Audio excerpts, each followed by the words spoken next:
Jeff, the Arizona pick is in. We've got a minute here before they announce it. For Arizona at 12, what are your thoughts on what they need, who's available on the board, what's the best combination of talent there? To me, it's Matt Shaw is the guy. If not him, Tommy Troy is number 2. Those are just 2 college players that are both top 10 guys for me. I think you maybe are switching to instead of, they've been a high ceiling team in the past, but they might be going for guys who can kind of help a little quicker with this current core playing as well as it has. Not saying these guys are going to help this year. I'm not saying that at all. But guys who are going to move, a college guy can get there in 2 years. A high school guy is often 5. So just looking at kind of that you're looking at like one of these guys, maybe more Troy than Shaw, just because the Pac-12 is a little bit better baseball wise than Big Ten.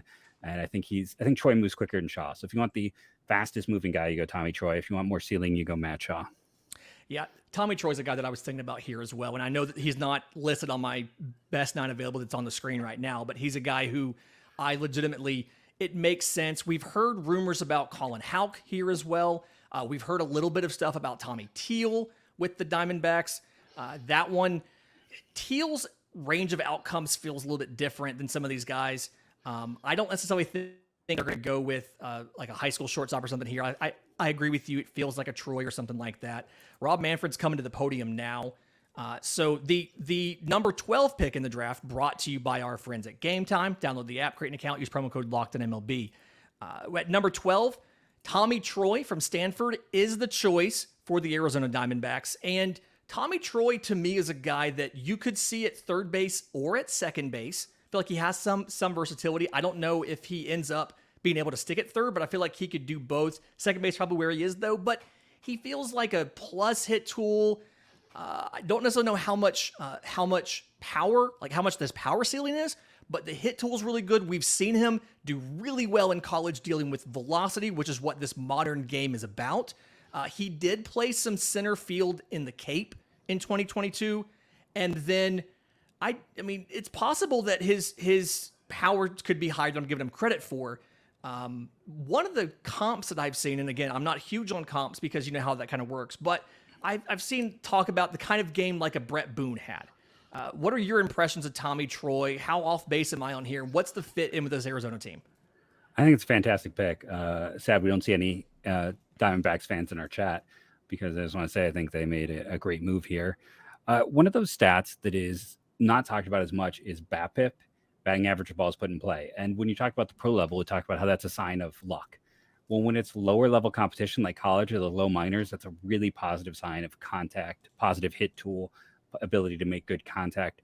Tommy Troy has some of the best BABIP rates in the country last 2 years. He hit 396 and 422. That shows me a guy who's probably going to have at least an above average hit tool, maybe plus. I think he's, runs better than he gets credit for. Maybe a 55. I don't necessarily think he's plus.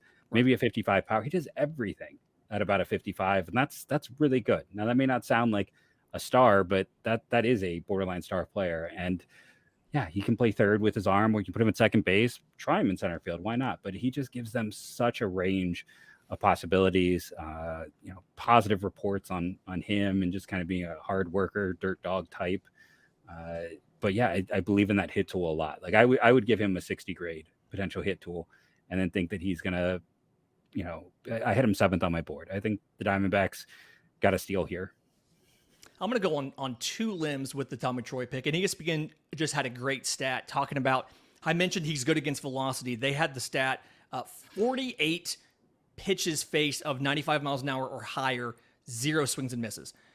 But I think the 2 limbs I'm going to go out on is, one, this is probably for both of us our favorite pick of the draft so far. Just love the Tommy Troy pick to the Diamondbacks. And then 2, I think he's one of the more impactful second basemen in the next 5 years in Major League Baseball. Just feels like he has the combination of tools to do that.